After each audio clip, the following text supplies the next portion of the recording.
உங்களை அன்போடு வரவேற்கிறோம் நேயர்களே. இன்றைய காலை பொழுதில் வந்திருக்கக்கூடிய பல்வேறு செய்திகளை நாம் அரசி ஆராய இருக்கிறோம். தமிழகத்திற்கு ஒரு புதிய தலைமைச் செயலாளர் கிடைத்திருக்கிறார். அந்த செய்தி துவங்கி பிரதமர் மோடி அவர்கள் மீதே நேரடியாக ஊழல் குற்றச்சாட்டுகளை வைத்திருக்கக்கூடிய ராகுல் காந்தி வரை பல்வேறு விஷயங்களை பேச இருக்கிறோம். இதை பேசுவதற்காக நம்முடைய இன்றைய விருந்தினர் திரு ஜெகதீஸ்வரன் இணைந்திருக்கிறார். உங்களை நிகழ்ச்சிக்கு வரவேற்கின்றேன். முதலாவதா இன்னைக்கு பேப்பர் திறந்த யாருமே கிரிஜா வைத்தியநாதன் அவர்களுடைய முகத்தை பார்க்காம இருந்திருக்க முடியாது. அவர்கள் பற்றி தான் இன்னைக்கு எல்லா இடத்துலையும் முக்கிய செய்தியாக இருக்கிறது. அவர் ஒரு புதிய தலைமைச் செயலாளராக தமிழகத்தில் பொறுப்பேற்றிருக்கிறார் அப்படின்றது. நம்முடைய இதற்கு முன்னாடி இந்த தலைமைச் செயலாளருடைய வீட்டிலும் அலுவலகத்திலும் வருமான வரித்துறை ரெய்டு, பல லட்சங்கள்ல அந்த புது நோட்டுகள் பிடிக்கப்பட்டதாக தகவல், இப்படி பல்வேறு விஷயங்கள் அவரை சுற்றி போய் கொண்டிருக்க தமிழக அரசாங்கம் இந்த நடவடிக்கையை எடுத்திருக்கிறது. தலைமைச் செயலாளரை மாற்றி இருக்கிறது. முதற்கட்டமா ஒரு தார்மீக அடிப்படையில் எடுத்த நடவடிக்கை, ஒரு வரவேற்கத்தக்க நடவடிக்கைன்னு எடுத்துக்கலாம். நிச்சயமா வரவேற்கத்தக்க நடவடிக்கை. எல்லாருமே எதிர்பார்த்தது.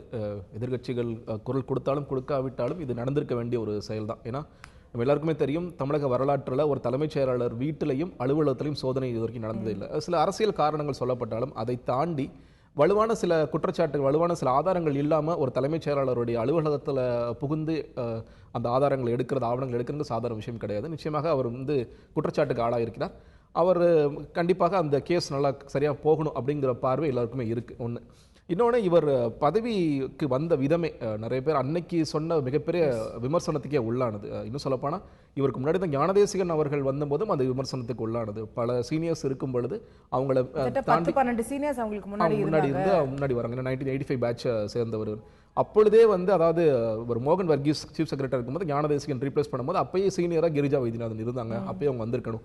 இது ஒரு அன்ஹெல்தி ட்ரெண்ட் இருந்துச்சு. அது ரொம்ப தவறாக தான் அப்பயே நாங்கள் எல்லாருமே சொன்னது.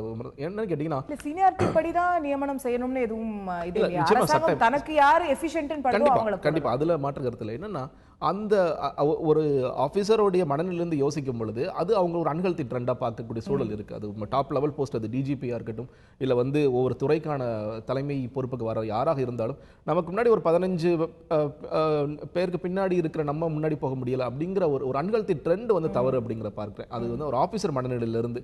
ஏன்னா இங்கே சீனியாரிட்டி எதற்காக, ஏன்னா நம்ம கவர்மெண்ட் அஃபீஷியல்ஸை பொறுத்த வரைக்கும் ஒரு முதல் வருஷம் சேரும்போது லீவ் கூட போட மாட்டாங்க. எனக்கு சீனியாரிட்டி போயிடும், எனக்கு சில பெனிஃபிட்ஸ் போயிடும் அப்படிங்கிறலாம் பார்த்துருக்கோம். அதை தாண்டி ஒரு சீஃப் செக்ரட்டரி ஒரு டாப் லெவல் போஸ்ட்டுக்கு வரணுங்கிற எல்லாருக்குமே கனவு இருக்கும். என்னோட துறையில் நான் சிறப்பாக செயல்பட்டேன், என்னோட துறைக்கு நான் தலைமையை வச்சுட்டு வெளியே வந்தேன் அப்படிங்கிறது இருக்கும். இன்னொன்று, இவங்களுக்கான அந்த ரிட்டையர்மெண்ட் பீரியட்லாம் அவங்க சர்வ் பண்ணுற பீரியட் ரொம்ப கம்மியாக தான் இருக்கும். இன்னைக்கு ஷீலா பாலகிருஷ்ணன் அரசு ஆலோசகர்னால 2 வருஷமாக தொடர்ந்துகிட்டு இருக்காரு. அதனால இவங்க இவங்களுக்கான ஆக்சுவல் போஸ்ட் அடுத்த வருஷம் 2017 ரிட்டையர் ஆகிற மாதிரி இருக்கும். அடுத்த போஸ்ட் வந்துகிட்டே இருப்பாங்க. அந்த அன்ஹெல்தி ட்ரெண்ட் போய் இன்னைக்கு ஒரு நாள் ஹெல்த்தி ட்ரெண்ட் வந்திருக்கிறது வரவேற்கக்கூடிய விஷயமா பார்க்கிறேன்.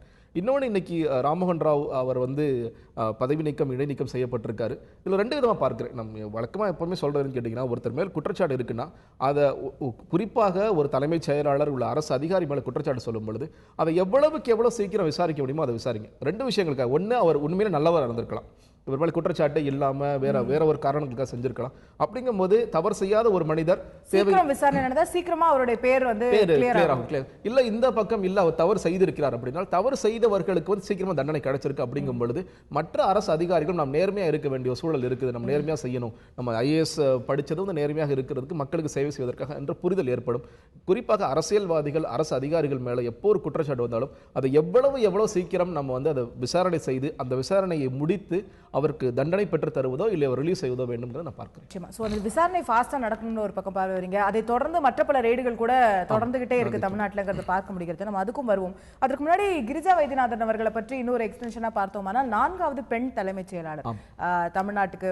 முதல்ல அவங்க லட்சுமி பிராணேஷ் தொடங்கி 2002ல இருந்து ஆரம்பிக்குது. அதற்கு பிறகு மாலதி அவர்கள், அதுக்கப்புறம் ஷீலா பாலகிருஷ்ணன் அவர்கள், இவங்க இப்போ தொடர்ந்துகிட்டும் இருக்காங்க அட்வைசரா. ஒரு 4வது பெண் தலைமைச் செயலாளர் அப்படின்ற பேரையும் அவங்க பெறாங்க. அதை தாண்டி நீங்க சொன்னது போல திரு ஞானதேசிகன் அவர்களும் தலைமைச் செயலாளர் பொறுப்பிலிருந்து விலகும் போது ஒரு சஸ்பென்ஷன் மாதிரியான ஒரு நடவடிக்கை மூலமா தான் அவர் விலக்குறாங்க. இப்ப அவருக்கு பிறகு வந்த ராமமோகன் ராவ் அவர்கள் மீதும் இப்போ ஒரு குற்றச்சாட்டோட, ஒரு புகாரோட அவர் தள்ளி வச்சிருக்கிற மாதிரியான ஒரு சூழ்நிலை ஏற்பட்டிருக்கு.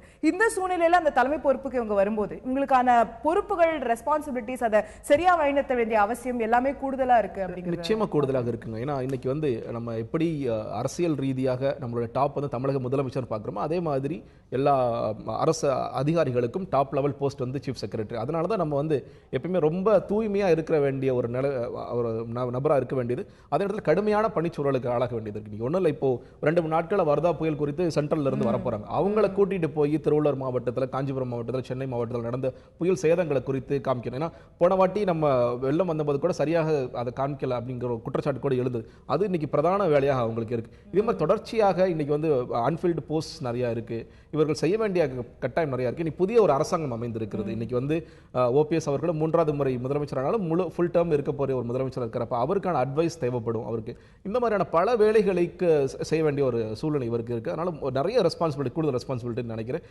இவருடைய ட்ராக் ரெக்கார்ட் பார்க்கும்பொழுது ஹெல்த் செக்ரட்டரியா இருந்து நிறைய விஷயங்கள் செஞ்சிருக்காங்க அப்படிங்கிறது வந்திருக்கு. அவங்க ஹெல்த் எக்கனாமிக்ஸ்ல PhD பண்ணிருக்காங்க அப்படிங்கிறது நல்ல படிப்பு இருக்கு. அதே மாதிரி ஐஎஸ் பேட்ச்ல அவங்க படிக்கும்போது முதன்மையான பெண்மணியாக தேர்வாயிருக்காங்க அப்படிங்கிற செய்திகள்லாம் வருது. 9th ஆல் இந்தியா ரேங்க்ல வந்து 9th வந்திருக்காங்க அப்படிங்கிற செய்திகள்லாம் இருக்கு.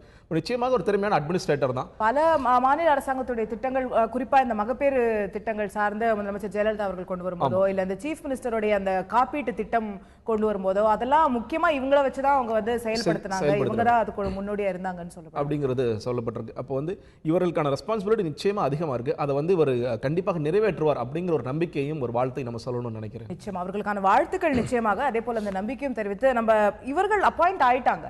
அது இன்னொன்னு பார்க்கும்போது ராமமோகன் ராவ் அவர்களுக்கு இப்ப என்ன நிலை அப்படின்னு பார்க்கும்போது வெயிட்டிங் லிஸ்ட் அப்படின்னு சொல்றாங்க. அவர் வந்து ஒரு காத்திருப்பில் வைக்கப்பட்டிருக்கிறார் அப்படின்னு. அதாவது ஒரு இலாக்கா இல்லாத அமைச்சர் மாதிரி, இல்ல அவர் ஒரு ஐஏஎஸ் ஆபீசர், ஆனா அவருக்கு எந்த ஒரு பொறுப்பும் துறையும் வழங்கப்படவில்லை அப்படிங்கிறது. இந்த ஒரு நடவடிக்கை நம்ம எப்படி பார்க்கறது? இதை தாண்டி அவர் மீது ஒரு துறை ரீதியான நடவடிக்கையோ வேற ஒரு ஆக்ஷனோ சஸ்பென்ஷன் அந்த மாதிரி ஏதாவது இருந்திருக்கணுமா, இல்ல இப்போதைக்கு அவரை விலக்கி வைத்துவிட்டு விசாரணை என்ன நடக்குதுன்னு பார்த்துட்டு அப்புறம் ஒரு முடிவெடுக்கிறது ஒரு சரியான போக்காக? இல்லைங்க, அதான் இது யூஷுவல் ப்ரொசீஜரா இருக்கு. அது எந்த ஒரு துறையிலையும் ஒருத்தர் வந்து ஒரு குற்றச்சாட்டுக்கு ஆளாகும் பொழுது காத்திருப்பு பட்டியல் தான் ஆட்டோமேட்டிக்கா போறாங்க. சில நேரங்கள் நேர்மையா நடந்துக்கிறது கூட காத்திருப்பு பட்டியல போறாங்க. அந்த விஷயம் ஒன்று பார்க்க, அதனால தான் நம்ம மறுபடியும் வலியுறுத்துறது. இவர் காத்திருப்பு பட்டியலில் வைக்கிறத தாண்டி இன்னைக்கு வந்து இவர் மேல குற்றச்சாட்டு எழுந்திருக்கு. இன்னைக்கு ஆவணங்களும் தலைமைச் செயலகத்தில் ஒரு 25 ஆவணங்கள் எடுத்துட்டு போயிருக்குன்னு சொல்றாங்க. இவர் வீட்டில் நிறைய ஆவணங்கள் எடுத்திருக்கு. இவருடைய சம்பந்தி வீடு, இவர் மற்ற மாநிலங்களில் இருக்கிற வீடுகளில் கூட இன்னைக்கு ஆவணங்கள் எடுத்திருக்காங்க. அவருடைய மகன் விவேக் அவர் வந்து எந்தெந்த விஷயங்கள்லாம் ஈடுபட்டிருக்காரு. அவர் வந்து அவருடைய பையனுக்கு வந்து மடிக்கணினி ஒப்பந்தங்கள் கூட கொடுத்துருக்காங்க. அந்த ஒப்பந்தங்கள் இன்னைக்கு பல விஷயங்கள் கிளறிட்டு இருக்கு. என்னன்னு கேட்டிங்கன்னா, எப்பொழுதுமே இன்கம் டேக்ஸ் ரேட் இப்போ வந்து அந்த டிமானிட்டைசேஷன் வரதுனால அட்லீஸ்ட் எவ்வளவு பணம் பிடிச்சாங்க, எவ்வளவு தங்கம் பிடிச்சாங்க, அந்த பணமெல்லாம் பேங்க்குக்கு போகுது அப்படிங்கிற விஷயம் வருது. ஆனால் யூஸ்வலாக வந்து ஒரு நடிகர் நடிகை வீட்டுக்கு போகிறதோ ஒரு அரசியல்வாதி வீட்டுக்கு போகிறதோ பல நேரங்களில் என்ன நடக்குதுங்கிற ரெய்டு மட்டும் நடக்கும். ஒரு நாள் நியூஸ் வரும். அதற்கு பிறகு அந்த நடிகர் மேல நடவடிக்கை இருக்கா, அந்த நடிகர் கைது செய்யப்பட்டாரா, எதுவுமே செய்யாது. கைது செய்யப்படுற அளவு கூட வேணாம். இவ்வளவு பணம் பிடிச்சோம் நீங்க உடல் அவருடைய திரைப்படம் ரிலீஸ் ஆகிற அன்னைக்கு திடீர்னு முதல் நாள் ரைடு போற பார்த்திருக்கோம். நிறைய அரசியல்வாதிகள் வீட்டில் ரைடு போற பார்த்திருக்கோம். இல்ல ஞானதேசிகன் ஒன்றும் கிடைக்காம கூட இருந்திருக்கலாம் இல்லையா? அது வெளிப்படையா சொல்லணும். ஏன்னா நான் என்ன சொல்றேன், இப்போ நீங்க ஒரு ரைடு போனாலே நம்மளோட பார்வை, பொதுமக்களோட பார்வை என்ன இருக்கு? அப்போ அவர் வீட்டில் ஏதோ இருக்கு, அவங்க ஒரு ஆதாரத்தோட தான் போயிருக்காங்க. இன்னும் சொல்ல போனா இன்கம் டாக்ஸ் அஃபிஷியல்ஸே சொல்றது கடுமையான ஆதாரம் இல்லாம நாங்க உள்ள போறதே கிடையாது. நாங்க போக முடியாது. எல்லார் வீட்லயும் நாங்க போகக்கூடிய சாத்தியம்லாம் இல்லை. அது சீஃப் செக்ரட்டரி மாதிரி ஒருத்தர் வீட்டில் போகிறதுங்கிறது சாதாரண விஷயம் கிடையாது.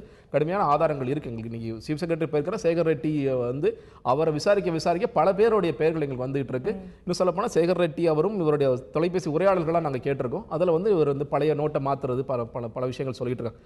அப்போ இந்த மாதிரியான இப்போ ஞானதேசிகன் அதே நடந்தது. ஞானதேசிகன் வந்து அவர் ஏதோ குற்றம் செஞ்சிருக்காரு அப்படின்னு சொல்லி காத்திருப்பு பட்டியலில் போயிருக்காரு. இன்னைக்கு வரைக்கும் சஸ்பெண்ட் ஆனாரா இல்லை அவர் என்ன நிலைமையில் இருக்கிறார் அப்படிங்கிறது தெரியாது. இப்போ இதை கிளியர் பண்ண வேண்டியது, இந்த குற்றச்சாட்டை வந்து இதோட விட்டுறாம இன்கம் டாக்ஸ் அஃபிஷியல்ஸ் இன்னைக்கு பண்றாங்க அப்படின்னா, இவ்வளவு பணம் கிடைத்தது, இவர் வந்து இந்த பணம் எப்படி மாத்தினாரு அப்படிங்கிறது எங்களுக்கு தெரியல. நீங்களே கேட்ட மாதிரி இன்னைக்கு குறிப்பாக புது பணம் எப்படி இவ்வளவு கிடைச்சது? நீங்க வந்து ஒன்றும் இல்லை, அவர் வச்சிருந்தது 100 ரூபா 500 ரூபாய், அது 18 லட்சமோ 30 லட்சமோ எவ்வளவோ ஒரு முறைப்படி சம்பாதிச்சிருக்காரு, முறைப்படி தங்கம் வாங்கியிருக்காரு, பல வருடங்களாக இவர் இருக்காரு, இவரோட பையன் வந்து பிசினஸ்ல இருக்காரு. அப்படிங்கிறதுல எந்த பிரச்சனையும் இல்லை. புது பணம் எப்படி இவ்வளவு கிடைச்சது அப்படிங்கிறது மிகப்பெரிய குற்றச்சாட்டாக. அப்போ இதை கிளியர் பண்ண வேண்டியது இன்கம் டாக்ஸ் அஃபிஷியல்ஸ் பிடிச்சாங்கன்னா அதோட விட்டுறாம, ஏன்னா பல நேரங்களில் இது ஒரு திரும்பி பார்க்கும்போது ஒருவேளை இது பழிவாங்கும் அரசியலாக இருக்குமோ அப்படிங்கிற பார்வை வந்துடக்கூடாது நமக்கு. அதை என்ஷூர் பண்ண வேண்டியது இன்கம் டாக்ஸ் நீங்க கரெக்ட்டா இன்வெஸ்டிகேட் பண்ணி அதுக்கான இந்த தெளிவுகளை கொடுத்தாதான் அதுல பின்னோக்கம் எதுவும் இல்லை, இதுதான் கேஸ், இதுதான் அதுல ஆதாரம் அப்படிங்கிறது முடியும். அப்பதான் அடுத்த மற்றவர் அஃபிஷியல்ஸ்க்கும் வந்து ஒரு ஒரு பயமும் இருக்கும். சரி, நம்ம வந்து தவறு செய்யும் பட்சத்தில் நம்மளும் தண்டிக்கப்படுவோம் அப்படிங்கிற வர நம்ம மறுபடியும் நம்ம தொடர்ந்து மற்ற அபிஷியல்ஸ் கூட பல இடங்கள்ல கூட ரெய்டு நடக்கிறத பாக்குறோம். இவரு மேலும் ஒரு ஐஏஎஸ் அதிகாரி இந்த கிடங்கு வருமான வரி அந்த துறையை சேர்ந்தவர், அவருடைய வீட்டுல வந்து நாகராஜ்ன்றவர், அவருடைய வீட்டுல ஒரு ரெய்டு நடந்ததை பார்த்தோம். அதை தொடர்ந்து நம்ம வெஸ்ட் பெங்கால்ல கொல்கட்டால இருக்கிற பரஸ்மான் லோதான்னு ஒருத்தர் கைது செய்யப்படுகிறார். அவருக்கும் திரு சேகர் ரெட்டி அவர்களுக்கும் தொடர்பு இருந்தது. அவர்தான் பணத்தை மாற்றுவதற்கு உதவினார். அதே போல சேகர் ரெட்டி மூலமாக அவருக்கு ராம்மோகன் ராவ் அவர்கள் கூட தொடர்பு இருந்தது. இதெல்லாம் ஐடி ஆபீஷியல்ஸ் டைரக்டா சொல்லாத ஸ்டேட்மெண்ட்ஸ். ஆனா இது ஊடகங்கள்ல இந்த மாதிரியான விஷயங்கள் வந்து கொண்டிருக்கிறது. அப்போ வெஸ்ட் பெங்கால்ல ஒரு பரஸ்மா லோதா அவர்களுக்கும் இங்கேயும் கனெக்ஷன் இருக்கா? இதெல்லாமே ஒரு ரொம்ப ஒரு பல இடங்கள்ல இவங்க இப்போ ரேற்று பார்க்கும்போது அவருடைய மகனுடைய நண்பர் வழக்கறிஞர் அமல்நாதன் சொல்லி அவரோட வீட்டுல ஒரு ரெய்டு போறாங்க. சோ இது வந்து இந்த நெட்வொர்க் பெருசாயிட்டே போறத கூட நம்ம பார்க்க முடியும். ஆமா, இப்போ இவர் சேகர் ரெட்டி அவருடைய கூட்டாளிகளே நேற்று 3 பேர், திண்டுக்கல் ரத்தினம்னு ஒருத்தர், புதுக்கோட்டை ராமச்சந்திரன் ஒருத்தர் அப்படிங்களா அரெஸ்ட் ஆயிருக்காங்க. இன்னைக்கு இவர்களுடைய பின்புலம்ல நான் வந்து நேற்று பேசிட்டு இருக்கும்போது புதுக்கோட்டை ராமச்சந்திரன் அவர் பற்றி பேசிட்டு போது மிக மிக சாதாரண பின்புலத்தில் இருந்தவர், ரொம்ப அடிப்படை தேவைகளுக்கு கஷ்டப்பட்டு இருந்தவர், இன்னைக்கு வந்து பல்லாயிரக்கணக்கான கோடிக்கு அதிபதியாக இருக்கார் அப்படிங்கிறது. இன்னைக்கு என்னன்னு கேட்டிங்கன்னா, இன்னைக்கு ஆரம்ப கட்டத்தில் ஒரு அரசியல்வாதியோடைய நட்பு கிடைச்சா அதை வந்து மிஸ்யூஸ் பண்ணுறதுக்கு ரெடியாக இருக்காங்க. அந்த அரசியல்வாதியும் வந்து விட்டுறாங்க, அதிகாரிகள் பெருசாக கண்டுக்கிறது இல்லை. இந்த மணல் கொள்ளை ஒரு காலத்தில் வேற ஒருத்தர் பண்ணிட்டு இருந்தார், இன்னைக்கு இன்னொருத்தர் பண்ணுறாரு அப்படிங்கிறது ஆயிடுது. இன்னொன்று, இந்த மணல் கொள்ளையை பொறுத்த வரைக்கும் முக்கியமான விஷயம், சுப்ரீம் கோர்ட் பல நேரங்கள் சொல்லியிருக்கு செகண்ட் சேல்ஸ் பண்ணாதீங்க அப்படின்ட்டு. இன்னைக்கு பல நேரங்களில் மணல் கொள்ளை நடக்கிற இடத்துக்கு போய் பார்க்கும் பொழுது அரசு அதிகாரிகள் இங்கே இருக்கிறதே இல்லை. பிடபிள்யூடி அஃபிஷியல்ஸ் யாருமே இங்கே இருக்கிறது இல்லை. இவர்கள் அதாவது ஃபர்ஸ்ட் சேல்ஸுக்கே வந்து இந்த தனியார் ஒப்பந்ததாரர்கள் யார் எடுத்துக்காங்களோ அவங்க இருக்காங்க, அவங்க செகண்ட் சேல்ஸ்க்கு மாற்றி விட்றாங்க. நீங்க இந்த இடத்துல இருந்து இங்கே கொண்டு போறதுக்குள்ள 4 மடங்கு பணம் உயருது. அது வெவ்வேறு இடங்களுக்கு போகும் பொழுது நீங்க வரல டோலுக்கு நாங்கள் பணம் கட்டுறது, காவல்துறைக்கு நாங்கள் லஞ்சம் கொடுக்கறது, டோல்ல நாங்கள் லஞ்சம் கொடுக்கறது, இப்படி பல்வேறு திசைகளை நோக்கி போயிட்டே இருக்கு. இன்னைக்கு இந்த பரஸ்மல் லோதா பற்றி சொல்லும் பொழுது இன்னைக்கு ஒரு ஊடகத்தில் ஒரு 4-5 வாரத்துக்கு முன்னாடி என்ன எழுதியிருந்தாங்கன்னா, நார்த் பக்கம் அதாவது நார்த் இந்தியாவில் வந்து 20% நீங்கள் வந்து நீங்கள் 1 கோடி ரூபா கொடுத்தீங்கன்னா 20% கமிஷன் எடுத்து 80 லட்சம் கொடுக்குற ஆட்கள் இருக்காங்க. அதுவே இங்கிட்டு தென்னிந்தியாவுக்கு வரும்பொழுது 40% அது மாறுது.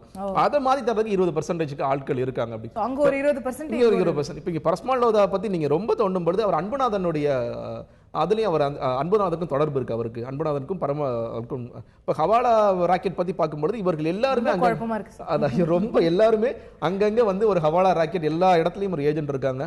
அப்படிங்கிறதால இது கட்சியை தாண்டி அரசு அதிகாரிகளை தாண்டி இது எப்படினாலும் வந்து கருப்பு பணத்தை மாத்துறதுக்கும் இல்ல வந்து கள்ள பணத்தை ஒழிக்கவே விடாம பண்றதுக்கு ஆட்கள் தொடர்ச்சியாக இருக்காங்க. இது எல்லாமே இந்த லிங்க் எல்லாமே ஊடகங்கள்ல பேசப்படக்கூடிய லிங்கா தான் இருக்கு அப்படிங்கறத நம்ம திரும்பவும் பதிவு செய்யலாம். இது வந்து வருமான வரித்துறை அதிகாரிகளோ அமலாக்கத்துறை அதிகாரிகளோ ஏதோ ஒரு அதிகாரப்பூர்வமா இவர்கிட்ட வாங்கினாரு இவர்கிட்ட கொடுத்தாரு அப்படிங்கறத யாருமே சொல்லல. ஆனா அந்த தொடர் ரெய்டுகள் அடுத்தடுத்து நடக்கிறது, அடுத்தடுத்து கைதுகள் நடக்கிறதுனால ஊடகங்கள்ல இந்த மாதிரியான சில பேர் குறிப்பிடப்படாத அதிகாரிகள் சொன்ன தகவல்களா இந்த மாதிரியான விஷயங்கள் வந்து கொண்டிருக்கிறது. எப்படி ப்ரொசீட் ஆக போகுது, இது ஒரு பெரிய நெட்வொர்க்காக அது வந்து வெளிப்பட போகிறதா, இல்ல வந்து இது ஒரு இந்த வழக்கு அடுத்தடுத்த கட்டங்களுக்கு திரு ஜெகதீஸ்வரன் சொன்னது போல எவ்வளவு விரைவாக இந்த வழக்கு சரியாக முன்னேறுகிறதோ அந்த அளவுக்கு விரைவாக நமக்கு உண்மைகளும் பல தகவல்களும் தெளிவுகளும் கூட தெரிய வரும். இதுல வந்து யாருமே தொடர்பு இல்லாமல் இதுல வந்து பலர் வந்து நிரபராதிகளாக கூட இருக்கக்கூடும். அவர்கள் நிரபராதிகள் என்று சொல்வதும் கூட விரைவாக சொல்லப்பட்டால் அவர்களுக்கும் நல்லது, நமக்கும் தெளிவு கிடைக்கும் என்பது இங்கே கருத்தாக முன்வைக்கப்படுகிறது. தமிழகத்தின் புதிய தலைமைச் செயலாளராக கிரிஜா வைத்தியநாதன் அவர்கள் நியமிக்கப்பட்டிருக்கக்கூடிய அதே சூழ்நிலையில் ஏற்கனவே 2015 நியமிக்கப்பட்ட அந்த டிஎன்பிஎஸ்சி உடைய 11 உறுப்பினர்களுடைய நியமனம் செல்லாது, அது ரத்து செய்யப்படுகிறது என்று உயர்நீதிமன்றம் ஒரு அதிரடி தீர்ப்பை பிறப்பித்திருக்கிறது. இது அவங்க வந்து 11 பேரும் நியமிக்கப்பட்ட போதே ஒரு சர்ச்சை எழுந்தது. இது வந்து அரசியல் நியமனங்கள், இவர்களுக்கான தகுதியான தகுதிகள் வந்து ஆராயப்படவில்லை அப்படின்னா திமுக, பாமக உள்ளிட்ட எதிர்க்கட்சிகள் குற்றம் சாட்டியிருந்தார்கள். அதே எதிர்க்கட்சிகள் தான் நீதிமன்றத்துக்கும் சென்றிருந்தார்கள், வழக்கு தொடர்ந்திருந்தார்கள். அந்த வழக்குல வந்த தீர்ப்புல நீதிமன்றம் பல ஒரு அப்சர்வேஷன்ஸையும் முன்வைக்குது. இது வந்து நியமனத்தை ரத்து செய்வதோடு மட்டுமில்லாமல் இவர்கள் எப்படி தேர்ந்தெடுக்கப்பட்டார்கள், சரியாக பரிசீலிக்கப்பட்டதா, இந்த 11 இடங்களுக்கு இந்த டிஎன்பிஎஸ்சில காலி பணியிடங்களுக்குன்னு நீங்க நோட்டீஸ் எப்போ கொடுத்தீங்க, அதுக்கான ஆட் எப்போ கொடுத்தீங்க, உங்க இன்கமிங் அப்ளிகேஷன்ஸை வந்து கேட்டீங்களா, இந்த 11 பேரை தேர்வு செய்து அவர்களுடைய பயோடேட்டாவை வந்து ஸ்க்ரூட்டினிக்கு கவர்னருக்கு அனுப்பப்படுகிறது. அவர் ஒரே நாள்ல அது எல்லாத்தையும் பரிசீலனை செய்து விட்டு கொடுத்து விடுகிறார். அவர்களுக்கு பின்னால வந்து ஒரு போலீஸ் துறை ரீதியான நுண்ணறிவு பிரிவு ரீதியான சில அவர்களுக்கான அந்த பேக்ரவுண்ட் செக் எல்லாம் வந்து நடைபெற்றதா, இதெல்லாம் ஒரே நாள்ல எப்படி செய்தது, அதுவும் அது வந்து ஒரு நடுவுல ஒரு விடுமுறை நாள் வேற இருந்தது, எப்படி செய்யப்பட்டது அப்படிங்கிற கேள்விகள். அப்போ இவர்களுக்கான தகுதிகள் சரியாக ஆராயப்படவில்லை என்ற ஒரு கருத்தை வந்து உயர்நீதிமன்றம் தெரிவிக்கிறது. அதையே ஒரு காரணமாக சொல்லி அவர்களுடைய நியமனத்தையும் ரத்து செய்யறாங்க. இந்த ஒரு நியமன ரத்த ஒரு ஆணையை நம்ம எப்படி பார்க்கறது? இது ஒரு முன்னுதாரணம் இதுக்கு முன்னாடி இருந்திருக்கான்னு தெரியல. இது ரொம்ப புதிய கேஸாக தான் இருக்கு. அதாவது இன்னைக்கு நம்ம எந்த ஒரு விஷயத்துக்குமே ரெண்டு விஷயம் தேவைப்படுதுன்னு நினைக்கிறேன். அதாவது ஒன்று அமைப்பு, சிஸ்டம் சேஞ்சஸ் வேணும். இப்போ வந்து நல்ல உதாரணம் ஆர்டிஐ சொல்லலாம். இன்றைக்கி வந்து தகவல் பெறும் உரிமையில் வெளிப்படையாக தகவல் தெரிஞ்சுக்கிறதுக்கு எங்களுக்கு அமைப்பு இருக்குது. அமைப்பை வந்து சட்டம் மூலியமாக ஏற்றுறோம். அந்த அமைப்பு வந்த பிறகு அந்த அமைப்பை வந்து சரியான பாதையில் செலுத்தக்கூடிய அதிகாரிகள் தேவை. இன்றைக்கி இந்த விஷயத்தில் தோத்துக்கிட்டு இருக்கோம்னு நினைக்கிறேன். இன்றைக்கி ஆர்டிஐ வந்துருச்சு, ஆர்டிஐ கமிஷன்ஸ் வந்துருச்சு. இன்றைக்கி எல்லா இடங்களையும், நான் தமிழ்நாடு சொல்லலை, எல்லா இடங்கள்லையும் ஒரு நல்ல கமிஷனர் இருக்கிற வரைக்கும் ஆர்டிஐ நல்லா இருக்குப்பா, இந்த தகவல்லாம் கேட்டவங்களுக்கு உடனே வந்துடுது, மேல்முறையீடு போட்டால் வந்துடுது, தகவல் ஆணையத்தில் போய் விசாரணை நடத்துகிறாங்க, தவறு செய்கிற அதிகாரிகளுக்கு ஃபைன் போடுறாங்க அந்த அளவுக்கு. ஆனால் ஒரு சேஞ்ச் ஒரு நடக்கும் பொழுது ஒரு தலைமை ஏற்கக்கூடிய ஒருத்தர் வந்து தவறான ஒருத்தர் இல்லை ஒரு பொலிட்டிக்கல் அப்பாயிண்டியாக வரும் பொழுது இது ஆளுங்கட்சிக்கு சாதகமான தகவல் நான் வெளியே கொடுக்க மாட்டேன், எதிர்கட்சி தகவல் மட்டும் தான் கொடுப்பேன் அப்படின்னு மாறும் பொழுது பிரச்சனை ஆகிடுது. அதனால் சிஸ்டம் சேஞ்சும் வேணும், அதே நேரத்தில் அதை நிர்வகிக்கக்கூடிய ஆட்களும் சரியாக இருக்க வேண்டும் அப்படி தான் பார்க்குறேன். இப்போ டிஎன்பிஎஸ்சி வந்து அடிப்படையில் இன்றைக்கி பல எக்ஸாம்ஸ் நடத்தி வேலை தேடுபவர்களுக்கு ஒரு கவர்மெண்ட் தமிழ்நாட்டில் இருக்கக்கூடிய அரசு ஊழியர்களை தேர்வு செய்யும் பொறுப்பு இந்த உறுப்பினர்கள் தான் செய்யணும் போது ஒட்டுமொத்த சிஸ்டத்துக்கும் அவங்க ரொம்ப முக்கியமான ஒரு சிஸ்டம் இருக்கு. அந்த சிஸ்டம்ல வந்து இன்னும் சொல்லப்போனால் இவர் நடராஜ் அவர்கள் இருக்கும்போது நிறைய டிரான்ஸ்பரன்சியும் கொண்டு வந்தார். இன்னும் சொல்லப்போனால் அவர் வந்து ஆன்லைனில் வந்து ரிசல்ட்ஸ் பப்ளிஷ் பண்ணுறது, சோஷியல் மீடியாவில் பப்ளிஷ் பண்ணுறது அந்த அளவுக்கு ரொம்ப வெளிப்படையாக இருந்தார். அவர் எளிதில் அணுகக்கூடிய ஒரு ஆஃபீஸராக இருந்தார். அதுதான் சொல்கிறேன், ஒரு நல்ல சிஸ்டம் இருந்து சிஸ்டத்தை நிர்வகிக்கக்கூடிய ஒரு சிறந்த அதிகாரியாக இருந்தார். அவர் மாறியதற்கு பிறகு நிறைய மாற்றங்கள் ஏற்பட்டது. பழையபடி வந்து போயிடுச்சு, டிஎன்பிஎஸ்சி வந்து நம்ப முடியாது, லஞ்சம் வரும், லாவண்யம் வரும் அப்படிங்கிற.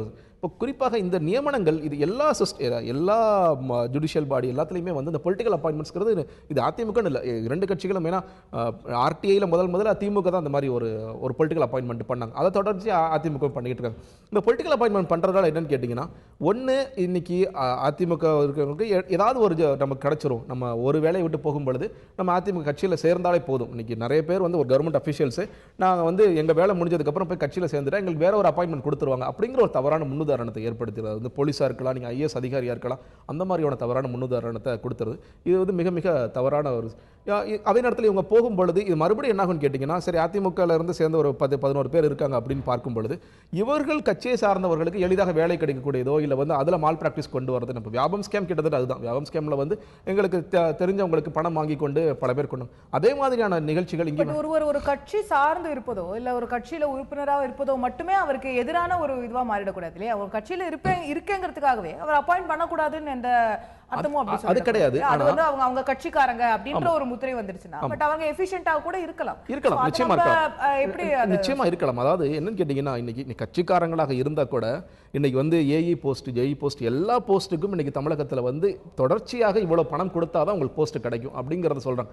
அது கட்சிக்காரங்கன்னு இருக்கும் பொழுது அது எப்படி ஆயிடுதுன்னா, ரூட் வந்து மாவட்ட செயலாளர் இல்லை கவுன்சிலர் இவர்கள் சம்பாதிக்கிறதுக்கு ஒரு ரூட் ஆயிடுது. அதுக்கப்புறம் இங்கே வரும் பொழுது இவ்வளோ பணம் கொடுத்தா இது கிடைச்சிரும் அப்படிங்கிற ஒரு சொல்லப்படாத விதியாக தொடர்ச்சியாக நடந்து கொண்டு இருக்குது. ஏஇ போஸ்ட்னா 3 லட்சம் கொடுக்கணும், 3 லட்சத்து 10 லட்சம், அது இபியா இல்லை எதுங்கிற துறையை பொறுத்து மாறுது. ஜேஇ போஸ்ட்னா இவ்வளோ கொடுக்கணும் அப்படிங்கிறது சொல்லப்படாத விதியாக தொடர்ந்து கொண்டிருக்கிறது. அதுக்கு வந்து இது எளிதாகிடுது. இது எங்களுக்கு தெரிஞ்ச ஒரு கட்சிக்காரர் எங்களுக்கு வந்து எங்கள் கட்சியில் வந்து அவர் போனார், நான் வந்து அவர் ஈஸியாக போய் அணுக முடிய ஒரு சூழல் இருக்குது அப்படிங்கிற ஒரு தவறான முன்னுதாரணத்தை கற்பிச்சிருது. அப்போ சிஸ்டம் சேஞ்சு கொண்டு வரது எவ்வளோ முக்கியமோ அதே மாதிரி டிரான்ஸ்பரண்டான ஆனஸ்டான ஆட்களை நியமிக்கிறதும் ஒரு அரசாங்கத்தோட கடமைன்னு பார்க்குது. இது அரசாங்கம் தான் செயல்படுது. இதை கட்சியை தாண்டி அரசாங்கத்திற்கு வந்து இப்போ நீங்கள் என்ன வாக்குறுதி கொடுத்துட்டு வரோம், நாங்கள் உங்களுக்கு வந்து நல்ல வேலை வாய்ப்புகளை உருவாக்கி தரோம். அது வந்து தனியார் வேலை வாய்ப்புகளாக இருக்கட்டும் இல்லை வந்து அரசு துறையில் இருக்க வேலை வாய்ப்புகளாக இருக்கட்டும், அந்த வேலை வாய்ப்புகளை உருவாக்கி தரக்கு நாங்கள் நல்ல சிஸ்டம் வச்சிருக்கோம். அந்த சிஸ்டமில் யார் வேணாலும் உள்ள வரலாம், இதில் வந்து எந்த மால் பிராக்டிஸும் நடக்காது அப்படிங்கிறத என்ஷூர் பண்ண வேண்டியது ஒரு அரசாங்கத்திற்கு கடமையாக பார்க்குறேன். ஸோ அந்த ஒரு விஷயத்தில் இப்போ இந்த நியமனங்கள் ரத்து செய்யப்பட்டிருக்கு. இதில் அடுத்த கட்டமாக இன்னொரு 11 உறுப்பினர்களை இவர்கள் இடத்துல வந்து நியமித்தாக வேண்டும் அல்லது மேல்முறையீடுக்கு வந்து போகுமா தமிழக அரசு அப்படிங்கிறது தெரியல. சோ எதுவா இருந்தாலும் இது அது ஒரு முக்கியமான பாயிண்ட் என்னன்னா, இவங்க வந்து இந்த 11 பேர்ல ஒரு ரிட்டையர்ட் ஜட்ஜும் இருந்திருக்காரு. அவரை பத்தி நிறைய அப்சர்வேஷன்ஸ் கொடுத்திருக்காங்க. வந்து சீஃப் ஜஸ்டிஸ் நீதிபதி கவுலே சொல்லியிருக்காரு. அதாவது அவர் வந்து 58 வயசாகும் பொழுது அவர் இனிமேலும் சர்வீஸை தொடர வேண்டாம் அப்படின்னு சொல்லி அவர் வந்து நீக்கப்பட்ட ஒரு மனிதர் மாதிரி தான், கிட்டத்தட்ட வீடிங் அவுட் த சர்வீஸ் அப்படிங்கிற அவரை கொண்டு வந்து எப்படி நீங்கள் போடுறீங்க, என்ன எலிஜிபிலிட்டி இருக்குது அப்படிங்கிற கேள்வி கேட்குறாங்க. அதே மாதிரி நீங்கள் சொன்ன மாதிரி இன்னைக்கு கவர்னருக்கு வந்து ஜனவரி 30 போகுது, ஜனவரி 31 ஈவினிங் வந்து அப்பாயின்மெண்ட் எல்லாம் ஓகேன்னு சொல்லி கொடுக்குறாங்க. அதில் பார்க்க வேண்டிய விஷயம் ஜனவரி 31 ஒரு ஞாயிற்றுக்கிழமை ஒரே நாட்கள்ல, ஏன்னா இந்த 11 போஸ்டும் 2013 ஆரம்பத்துல இருந்து ஒவ்வொன்றா வேக்கண்ட் ஆக ஆரம்பிக்குது. கிட்டத்தட்ட 2016ல 11 போஸ்டும் வேக்கண்ட் ஆயிருச்சு. ஸோ எந்த விதமான ஆடும் இல்லை. அதாவது எப்படி ப்ராசஸ் இருக்கணுமோ அந்த ப்ராசஸ் எதுவுமே ஃபாலோ பண்ணல. ஆனால் நேற்று வாதாடின அரசு வழக்கறிஞர் என்ன சொல்றாருன்னா, நீங்க வந்து ஒரு கான்ஸ்டிடியூஷனல் போஸ்ட் இதெல்லாம், அது எப்படி ஒரு கோர்ட் நீங்க வந்து இதை கேன்சல் பண்ண முடியும் கேட்கிறாரு ப்ராசஸ். அவர் சொல்றாரு, நீங்க ப்ராசஸே கான்ஸ்டிடியூஷனல் நீங்க பண்ணல, நீங்க ஃபாலோ பண்ண ப்ராசஸே எந்த வித கான்ஸ்டிடியூஷன் ரூல்ஸையும் ஃபாலோ பண்ணாம நீங்க ஒரே நாள்ல வெறும் பயோடேட்டா மட்டும் வாங்கிட்டு, அதுவும் பயோடேட்டா எப்படி வாங்கிடுவாங்கன்னா, உங்க 11 பேரை நாங்க செலக்ட் பண்ணிட்டோம், நாங்க நியமனம் பண்ண ரெடியா இருக்கோம், உங்க பயோடேட்டா மட்டும் அனுப்புங்க அப்படின்னு இது ப்ராசஸே அப்படியே ரிவர்ஸ் பண்ணி பண்ணிருக்காங்க. அதனால தான் கோர்ட் இவ்வளவு கடுமையான சில வார்த்தைகள் தெரிவிச்சிருக்காங்க. நீங்க எல்லா ப்ராசஸையும் வந்து விட்டுட்டு நீங்க வந்து எவ்வளவு தூரம் தவறா நடக்க முடியுமோ அவ்வளவு தவறா நடந்துட்டு கடைசியாக ஒரே நாள்ல பயோடேட்டா மட்டும் வாங்கி பண்ணீங்கன்னா இது எந்த மாதிரியான நியமனங்கள், இது கான்ஸ்டிடியூஷனால நீங்க இது ஃபாலோ பண்ணல, இனிமேலாவது சரியா ஃபாலோ பண்ணுங்க. அப்போ என்னன்னா, இது ஏன்னா எல்லாத்துக்குமே நம்ம தான் சிஸ்டம்ல நிறைய கொண்டு வந்திருக்கோம். சிஸ்டம்ல வந்து இந்த ஆட் கொடுக்கணும், ஒரு 10 நாள் 20 நாள் வெயிட் பண்ணணும், எவ்வளவு அப்ளிகேஷன் வருதுன்னு பப்ளிக் டொமைன்ல வைக்கணும், அதை ஸ்க்ரூட்டனி பண்ணணும் அப்படிலாம் சொல்லிட்டு, ஆனா இது எல்லாத்தையுமே நிறுத்த போக செய்யற மாதிரி கடைசி ஏதாவது ஒரு வேலை செஞ்சிடும். அது தவறுன்னு பார்க்கிறேன். ஒவ்வொரு முறையும் சொல்லப்படக்கூடிய விமர்சனம் தான், நம்முடைய நாட்டுல கட்டமைப்பும் சரி, அதற்கான சட்டத்திட்டங்களும் சரி, எல்லாமே ரொம்ப அழகா சரியா இருக்கு. அதோடைய செயலாக்கம்ல வரும்போது தான் அங்கங்க சில பிரச்சனைகள் வந்துருதுன்னு. அப்கோர்ஸ் இந்த ஒரு பிரச்சனையை பொறுத்த வரைக்கும் அரசாங்கம் மேல்முறையீடு செய்ய போகிறதா, உடனடியாக வேறு 11 உறுப்பினர்களை நியமிக்க போகிறதா, இதெல்லாம் நம்ம பொறுத்து பார்க்க வேண்டியிருக்கிறது. இந்த அரசாங்க ரீதியான ஊழியர்கள், கான்ஸ்டிடியூஷனல் அத்தாரிட்டிஸ் அப்படின்னு சொல்லும்போது துணைவேந்தர்கள் ஒரு சர்ச்சையை எழுப்பியிருக்காங்க. சீஃப் செக்ரட்டரி, பிறகு டிஎன்பிஎஸ்சி மெம்பர்ஸ், இப்போ கடைசியாக துணைவேந்தர்கள் வரைக்கும் அந்த பிரச்சனை வந்து நிற்கிறது. நேற்று திமுகவுடைய பொருளாளர் ஸ்டாலின் அவர்கள் ஆளுநருக்கு ஒரு கடிதம் எழுதுறாரு. துணைவேந்தர்கள், பல துணைவேந்தர்கள் சென்று திருமதி சசிகலா அவர்களை சந்தித்தார்கள். அந்த ஒரு சந்திப்புல வந்து அவர்கள் வந்து கட்சி ரீதியான சில விஷயங்களை வலியுறுத்தியதாக அவர்களுடைய கட்சி நாளேட்டிலேயே கூட தகவல் வந்திருக்கிறது. அவங்க கட்சி பொதுச் செயலாளர் பொறுப்பை ஏற்கணும் அப்படிங்கிற மாதிரி விஷயங்கள். துணைவேந்தர்கள் ஏன் அதை போய் அவங்க சொல்லணும்? அவங்க ஏன் அரசியல் ரீதியான, அவங்க வந்து ஒரு பல்கலைக்கழகத்துடைய துணைவேந்தர் போது ஒட்டுமொத்தமா நம்மளுடைய கல்விக்கே வந்து அவர்கள் ஒரு முக்கிய பொறுப்பை வகிக்கக்கூடியவர்கள். அவர்கள் ஏன் போய் கட்சி ரீதியான விஷயங்கள்ல, பொலிட்டிக்கலான விஷயங்கள்ல தலையிடணும்?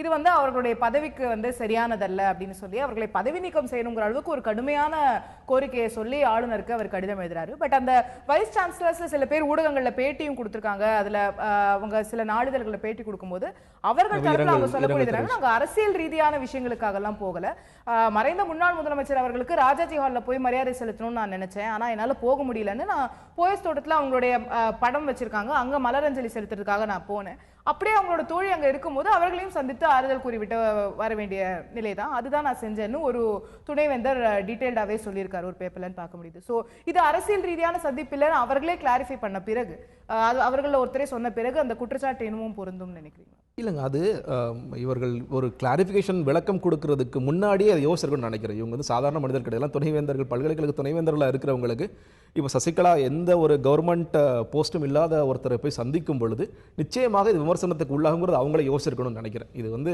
ஏன்னா இன்னைக்கு எப்படி இந்த அப்பாயின்மெண்ட்ஸ் பற்றி பேசணுமோ இதே மாதிரி முன்னாடியே ராமதாஸ் அவர்களும் சரி, கலைஞர் அவர்களும் சரி முன்னாடி சொல்லியிருந்தாங்க இந்த மாதிரியான குற்றச்சாட்டுகள். இன்னைக்கு வந்து விசி போஸ்ட்டும் வந்து சேல் மாதிரி ஆயிடுச்சு, இன்னைக்கு இவ்வளவு கோடி கொடுத்தா தான் விசி போஸ்ட் கிடைக்கும் அப்படிங்கிறது பல பல்கலைக்கழகங்கள், அரசியல் கட்சிகள் வைத்து வரக்கூடிய குற்றச்சாட்டுகள். நம்ம வந்து அதுக்கான எந்த இடத்துலயுமே இப்போ இந்த டிஎன்பிஎஸ்சி கேஸ்ல ஒரு நீதிமன்றம் ரீதியான ஒரு தீர்ப்பு, ஒரு அப்சர்வேஷன் வந்திருக்கு. அந்த மாதிரியான ஒரு விஷயம் எங்கேயுமே இல்லை. அரசியல் ரீதியா பல குற்றச்சாட்டுகள் இருந்து கொண்டே தானே இருக்கும். இல்ல அதான் அரசியல் ரீதியாக குற்றச்சாட்டு இருந்தாலும் இன்னைக்கு வந்து அதுலயும் பொலிட்டிக்கல் இது இன்ஃபரன்ஸ் இன்னைக்கு வந்துருச்சு, இன்டர்ஃபரன்ஸ் வந்துருச்சு அப்படிங்கிற ஒரு பார்வை இருக்கு எல்லாருக்குமே. வந்து இன்னைக்கு விசி போஸ்ட்டுக்கு வந்து ஒரு பொலிட்டிக்கலாக தெரிஞ்சிருந்தா ஈஸியாக விசி போஸ்ட் ஆகலாம் அப்படிங்கிறது இன்னைக்கு மதுரை பல்கலைக்கழகத்தில் நடந்த விமர்சனங்கள் பார்த்தோம், அவர் வழக்கானதை பார்த்தோம், அந்த வழக்கு திரும்ப மாறினது எல்லாருமே பார்த்தோம். அப்படிங்கிற சமயத்தில் அந்த மாதிரியான விமர்சனங்கள் இருக்கிற பொழுது ஒரு அதிமுகவிற்கு பொதுச் செயலாளர் ஆகக்கூடிய ஒருத்தர் அப்படின்னு நினைச்சிட்டு இருக்க ஒருத்தர் போய் சந்திக்கிறது தவறான ஒரு முன்னுதாரணம். ஆறுதல் சொல்றதுல ஆறுதல் சொல்ற அவர்களுடைய ராஜாஜி ஹாலுக்கு இவர்கள் சென்றிருந்தார்கள், ஏன்னா அதை நம்ம தவறுன்னு சொல்லிருக்க மாட்டோம் இல்லையா? அவங்க அந்த அஞ்சலி இறுதி அந்த போக முடியாதவர்கள் இன்னொரு இடத்துக்கு போய் அவங்க அந்த போயஸ் தோட்டத்துல போய் அவங்க அஞ்சலியை செலுத்துறாங்க. அஞ்சலி செலுத்துறது தவறு இல்ல, நீங்க என்னன்னா அந்த அவருடைய நாளேட்ல வந்த செய்தி தான் தவறு. நீங்க வந்து நாளேட்ல அவர்கள் தலைமையா அது துணைவேந்தர்களுடைய தவறு, அவர்களுடைய நடவடிக்கைகள்ல தவறுன்னு பார்க்கணுமா? இல்ல செய்தி ஒருவேளை கூட தவறா வெளிவந்திருக்கலாம், இல்ல அந்த வார்த்தைகள் தவறா பயன்படுத்தப்பட்ட இல்ல அப்படி இருந்துச்சுன்னா அந்த கிளாரிபிகேஷன் வந்து அந்த நாளேடு கொடுக்க வச்சிருக்கணும்னு நினைக்கிறேன். இன்னைக்கு அட்லீஸ்ட் நேற்று நடந்துச்சு, அந்த ஃபோட்டோ ரிலீஸ் ஆனிச்சு, அவங்க பதவியேற்க சொன்னாங்கன்னா இல்லை அந்த செய்தி தவறு, இவர்கள் வந்து ஆறுதல் தெரிவிக்க தான் வந்தாங்க அப்படிங்கிற கிளாரிஃபிகேஷனை அந்த நாளேடு கொடுத்துட்டான எந்த பிரச்சனையும் இல்லை. ஏன்னா இந்த எல்லா செய்திகளுமே அந்த நாளேட்டில் இருந்தா வருது. இன்னைக்கு வந்து முதல்ல அன்புமணி ராமதாஸ் அவர்கள் கண்டனம் தெரிவிக்கிறாரு, அதுக்கப்புறம் ஸ்டாலின் அவர்கள் கவர்னருக்கு லெட்டர் எழுத வேண்டிய சொல்லலாம், அவங்களை சஸ்பெண்ட் பண்ணுங்க அது வரைக்கும் அப்படின்னு சொல்றாங்க. இந்த அளவுக்கு மெயினா வந்து இவர்கள் போய் பார்த்திருக்கும் பொழுதே இந்த மாதிரி விமர்சனம் வருங்கிறத இவங்க யோசிச்சிருக்கணும்னு நினைக்கிறேன். இல்ல அந்த போட்டோவை தவிர்த்திருக்கலாம். இல்ல இந்த புகைப்படம் வந்து வெளியே போக வேண்டிய அவசியம் இல்லை, நாங்க எங்களுடைய ஆறுதல் தெரிவிக்க வந்தோம், உங்களை பார்த்து ஆறுதல் தெரிவிச்சிட்டோம், இதை வந்து பப்ளிக் பண்ண வேண்டிய அவசியம் இல்லை அப்படிங்கிற ஒரு சொல்லிருக்கலாம்னு பார்க்கிறேன். அது வெளியே வர ஒரு சந்தேகத்திற்கு அப்பாற்பட்டு இருக்கணும் அப்படிங்கிறதா. ஏன்னா பல்வேறு விமர்சனங்கள் இருக்கும் பொழுது அந்த விமர்சனங்களை தவிர்த்துட்டு நாங்க வந்து துணைவேந்தர்கள் எங்களுக்கு எந்த விதமான பொலிட்டிக்கல் டிஃபரன்ஸும் வேண்டாம், தேவையில்லை, நாங்க அந்த மாதிரி பொலிட்டிக்கலா போகல அப்படிங்கிறத ப்ரூவ் பண்ண வேண்டியது இவங்களோட கடமை நான் நினைக்கிறேன். ரைட். அது ஒரு பக்கம் குற்றச்சாட்டுகள் ஒரு பக்கம் வந்து கொண்டே இருக்கிறது. அவர்கள் ப்ரூவ் பண்ண வேண்டிய கடமையா, குற்றச்சாட்டு வைப்பவர்கள் ப்ரூவ் பண்ண வேண்டுமா அப்படிங்கறதெல்லாம் கூட பார்க்க வேண்டியிருக்கிறது. பிரதமர் மோடி அவர்கள் மீது டைரக்டா ராகுல் காந்தி அவர்கள் சில புகார்களை தெரிவித்திருக்கிறார். அதற்கு பிரதமர் விளக்கமும் அளித்திருக்கிறார். நம்ம அதுக்கு செல்வதற்கு முன்னாடி இடைவேளைக்கு முன்னாடி பேசிட்டு இருந்தது அந்த விசிக்கள் சசிகலா அவர்களை சந்தித்த விவகாரம். அதுல நம்ம திரும்ப எடுத்து வெரிஃபை பண்ணும்போது, அந்த அவர்களுடைய கட்சி நாளேடுன்னு சொல்லக்கூடிய நாளேட்டில் எடுத்து நம்ம வெரிஃபை பண்ணும்போது அந்த புகைப்படத்துக்கு கீழே இருக்கக்கூடிய தகவல் என்னவா இருக்குன்னா, இவர்கள் வந்து துணைவேந்தர்கள் சசிகலா அவர்களை சந்தித்து ஆறுதல் தெரிவித்தனர் அப்படிங்கிற வார்த்தை தான் அங்க இருக்கு. அதுல வந்து பொதுச் செயலாளரான பதவி இருக்கணுங்கிற விஷயம் வந்து அந்த நாளேட்டிலே குறிப்பிடப்படலை அப்படிங்கறது நம்ம திரும்ப வெரிஃபை பண்ணும்போது தெரிய வரக்கூடியதா இருக்கும்போது அந்த குற்றச்சாட்டே முகாந்திரமற்றதா போயிடலையா? ஆமாங்க, அப்படி அது சரின்னா நம்ம மாத்திக்கிறேன். நான் நிச்சயமாக அது முகாந்திரமற்ற குற்றச்சாட்டு தான். அப்போ அன்புமணி ராமதாஸ் என்ன காரணத்திற்காக, ஏன்னா முதல்ல அன்புமணி ராமதாஸ் தான் இதை எடுத்தார், அதுக்கு பிறகு தான் ஸ்டாலின் அவர்கள் கடிதம் எழுதுறார். ஆறுதல் தெரிவிக்கிறதுல எந்த தவறும் கிடையாதுன்னு நினைக்கிறேன். எல்லாருமே இன்னைக்குனா அவர்கள் மட்டும் இல்ல, ஊடகத்தை சார்ந்த நண்பர்கள் கூட நிறைய பேர் ஆறுதல் தெரிவிக்கிறாங்க, பல கட்சியை சேர்ந்தவங்க, பல இயக்கங்களை சேர்ந்தவர்கள் எல்லாம் ஆறுதல் தெரிவிக்கிறாங்க. ஆறுதல் தெரிவிக்கிற எந்த தவறும் கிடையாது. ஏன்னா ராஜாஜி ஹாலில் குறைந்த நேரம் தான் இருந்தது, எங்களால் போய் பார்க்க முடியல, அதனால அதுல வந்து எந்த தவறும் இல்லை தான் பார்க்கிறேன். ரைட். ஸோ அந்த ஒரு விஷயமும் இப்போ அடுத்த கட்டமா இவர்களோட சைட்ல இருந்து ரியாக்ஷன் வரப்போகுது அப்படிங்கிறது பார்க்க முடியுது. பட் அது ஆறுதல் தெரிவித்ததுங்கிறது தான் அங்க குறிப்பிட்டிருந்ததா பார்க்க முடியுது. நம்ம அடுத்த கட்டமா ராகுல் காந்தி அவர்கள் சொல்றக்கூடிய விஷயத்துக்கு வந்தோம்னா, அந்த சஹாரா டைரிஸ் அப்படின்ற விஷயமும் பிர்லா டைரிஸ், இந்த ரெண்டு விஷயங்கள் வந்து சர்ச்சையை ஏற்படுத்தியிருக்கு. அதுல அந்த சஹாரா டைரிஸ்ல குறிப்பா குறிப்பிட்டிருக்கிறது என்னன்னு சொன்னா, ஒரு அந்த சஹாரா நிறுவனத்தின் மீது இதே போல நம்ம ஒரு வருமான வரித்துறை ரெய்டுனால தான் இந்த பிரச்சனையே வெளியே வருது. அந்த ரெய்டுல வந்து சில டாக்குமெண்ட்ஸ் கண்டுபிடிக்கிறாங்க. அந்த டாக்குமெண்ட்ல என்ன கொடுத்திருக்கு அப்படின்னா, சிஎம் ஆஃப் குஜராத் சிஎம்க்கு இவ்வளவு கொடுக்கப்பட்டது அப்படின்னு 2-3 விஷயங்கள் வரிசையா அந்த இவ்வளவு கோடி கிட்டத்தட்ட ஒரு 65 கோடி டோட்டலுக்கு அந்த ஒரு இதுல அந்த குறிப்புகள் இருக்கு அப்படின்னு. அதை வருமான வரித்துறை வந்து கையகப்படுத்துறாங்க. அதற்கு பிறகு பறிமுதல் செஞ்சு அதை இன்கம் டாக்ஸ் அபிஷியலும் சைன் பண்றாரு அப்படிங்கறத சொல்றாங்க. அப்போ இன்கம் டாக்ஸ்ல பிடிப்பட்ட ஒரு ஆவணம் தான் அது வந்து ஒரு செல்லும். அப்போ ரெய்டுல பிடிப்பட்ட ஆவணம்னு சொல்லும்போது எப்படி நம்ம ஹவாலா ஜெயின் டைரிஸ் பார்த்தோமோ அந்த மாதிரியான விஷயங்கள், அதுக்கு மேல குறைஞ்சபட்சம் ஒரு விசாரணை இருக்கணும் அப்படின்ற ஒரு விஷயத்த இல்ல பிரதமர் இதை பத்தி விளக்கணும் அப்படிங்கறத வந்து ராகுல் காந்தி அவர்கள் முன்வைக்கிறாரு. நேற்று ஒரு ரேலியில பிரதமர் பேசும்போது ஒரு ராகுல் காந்தி அவர்கள் போலவே பேசி காண்பிக்கிறது, அந்த மாதிரி விஷயங்களை சொல்லி இதுல வந்து ஒரு ஆதாரம் இல்லை இதுல அப்படிங்கறத பாஜக முதலிலே சொல்லி வரக்கூடிய விஷயமா இருக்கு. அப்போ இது ஒரு பொருட்டு இல்ல அப்படிங்கிற மாதிரியான ஒரு விஷயத்தை சொல்றாரு. நாங்க ராகுல் காந்தி அவர்கள் பேசாம இருந்திருந்தா ஒரு பெரிய பூகம்பமே வந்திருக்கும், நல்லவேளை அவர் பேசிட்டாரு அப்படிங்கிற மாதிரியான சில விமர்சனங்களையும் பிரதமர் முன்வைக்கிறாரு. இந்த ரெண்டு பேருடைய கருத்துக்களையும் இதுல எப்படி ஒரு அடிப்படையில் ஒரு விஷயம் என்னன்னு கேட்டீங்கன்னா, இன்னைக்கு வந்து அரசியல் கட்சிகள் நடத்துவதற்கு தேர்தல் அரசியலுக்கு வற்றாத ஜீவனதியாக பணம் தேவைப்படுது. அது வந்து நேர்மையான வழியில் வருதா, நேர்மையற்ற வழியில் வருதாங்கிறது நான் உங்களோட பார்வையை விட்டுறேன். எப்படி இன்னைக்கு ஒவ்வொரு கட்சிக்கும், அதாவது குறிப்பாக ஒரு தேசிய கட்சிகள் மாநிலம் தோறும் மாவட்டம் தோறும் கிளைகள் எல்லா கிளைகள்லாம் வச்சு நடத்துறதுங்கிறதுக்கு பல்லாயிரக்கணக்கான கோடி ரூபாய் பணம் தேவை. நான் ஒரு அரசியல் கட்சி நடத்தியிருக்கேன். குறைந்தபட்சம் சென்னையில் ஒரு கட்சி நடத்தணும் அப்படின்னா 1 லட்சத்துல 1.5 லட்ச ரூபா ஆஃபீஸ் போட்டு நீங்கள் பெரிய ஆக்டிவிட்டி எதுவும் செய்யாமல் இருக்கிறதுக்கு. அப்போ இந்த மாதிரி பெரிய அரசியல் கட்சிகளுக்கு எங்கிருந்து பணம் வருகிறதுனா இண்டஸ்ட்ரியலிஸ்ட் கொடுக்குறாங்க அப்படிங்கிறது. அது என்ன காரணத்துக்காக கொடுக்குறாங்க? அது 2 விதமாக பார்க்குறேன். ஒன்று வந்து இந்த மாதிரி அரசியல் கட்சி வேணும், எனக்கு பிடிச்ச வந்து கொள்கைகள் வச்சிருக்காங்க, இந்த கொள்கைகள் கொண்டு வர்றாங்க, ஆன்டி கரப்ஷன் பாலிசிஸ் இருக்கு, எஜுகேஷன் பாலிசி நான் நினைக்கிற பாலிசி வச்சிருக்கேன், ஹெல்த் கேர் பாலிசி ஒன்று. இன்னொன்று எனக்கு ஏதாவது ஆதாயம் நடக்கும் பிற்காலத்தில் நான் பயன்படுத்திக்கலாம் அப்படிங்கிறது. இன்னைக்கு இது 2மே இருக்கு அப்படிங்கிறதுலையும் மாற்று கருத்து இல்லை. இன்னைக்கு வந்து என்னைக்காவது நான் பயன்படுத்திக்கலாம் அப்படிங்கிறனால நான் தொடர்ச்சியாக அந்த பொலிட்டிக்கல் பார்ட்டி ஃபண்ட் பண்ணிட்டு இருக்கேன். இன்னும் சில குரூப்ஸ் எப்படின்னு கேட்டீங்கன்னா, எந்த கட்சி ஆளுங்கட்சியாக இருக்கோ அவங்களுக்கு மட்டும் தான் ஃபண்ட் பண்ணுவேன் அப்படிங்கிறது. தேர்தல் நேரத்தில் இவர்கள் கட்டாயப்படுத்தி வாங்குறதும் இருக்கு, இவர்கள் வந்து கட்டாயத்தின் பேரில் கொடுக்கறதும் இருக்கு. இந்த மாதிரிலாம் இருக்குது அடிப்படை.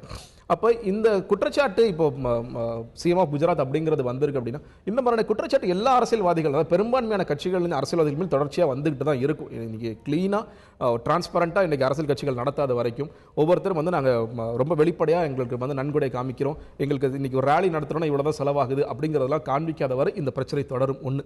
இன்னொன்று பொதுமக்கள் அவங்களுடைய பார்வையிலிருந்து நான் ஒரு கட்சிக்கு வந்து நான் ஓட்டு போடுறேன், நான் ஓட்டு போடுறது எனக்கு கடமை முடியல, நான் அந்த கட்சிக்கு டொனேட் பண்ணுறேன், நான் ஒரு மாதம் வந்து ஒரு 100 ரூபா, நான் வந்து இந்த கட்சி எனக்கு பிடிச்சிருக்கு, இந்த கட்சி நேர்மையான கட்சியை பயணிக்கணும்னு விரும்புகிறாங்க, அப்போ இந்த கட்சிக்கு நான் என்னுடைய வருமானத்தில் வந்து ஒரு 100 ரூபா கொடுக்குறேன், 200 ரூபா கொடுக்குறேன், இதெல்லாம் செய்யணும். இது எல்லாருடைய இதுவும் சேர்ந்து பயணிக்க வேண்டிய ஒரு சூழல் இருக்குது. இன்னைக்கு அடிப்படையில் அது நடக்கிறது இல்லை. அதனால வந்து முறையற்ற முறையில் நேர்மையற்ற முறையில் பணம் வந்துக்கிட்டு தான் இருக்குது. அது வந்து சில நேரங்கள் அது ஊழல் எக்ஸ்போஸ் ஆகுது, சில நேரம் எக்ஸ்போஸ் ஆகலை. இது ஒன்று.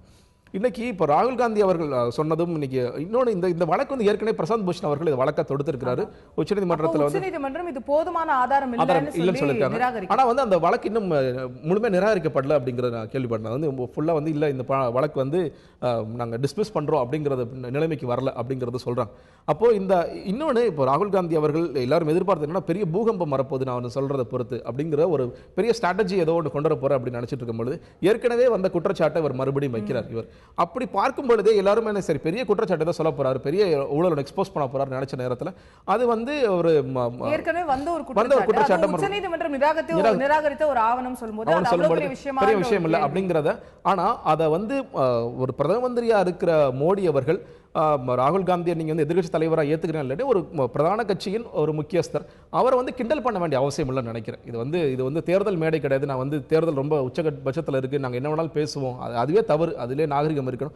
அந்த மாதிரி நேரத்தில் இந்த மாதிரியான வார்த்தைகள் இல்லை வந்து அவர் மிமிக் பண்ணுறது, எங்கே பூகம்பத்தை காணமே அப்படின்னு சொல்கிறது அவசியமற்றது நினைக்கிறேன். இவர் நேரடியாக இல்லை அந்த குற்றம் நான் செய்யலை, ஏற்கனவே இல்லை, நம்ம பேசுகிற மாதிரி உச்சநீதிமன்றத்தில் இந்த வழக்கு இருக்குது, அது நான் அங்கே பதில் சொல்லிக்குவேன், இல்லை அங்கே என்னுடைய அந்த அளவு நிப்பாட்டிக்கலாமே தவிர இது வந்து ஏன்னா மறுபடியும் என்ன கேட்டீங்கன்னா இங்க மிகப்பெரிய பிரச்சனை டிமானிட்டேஷன் போயிட்டு இருக்கு. அதுக்கு மக்களுக்கு என்ன தீர்வுங்கிறதையும் அவங்க சொன்ன மாதிரி ஒரு 50 நாட்கள் 7-8 நாட்கள் தான் இருக்கு.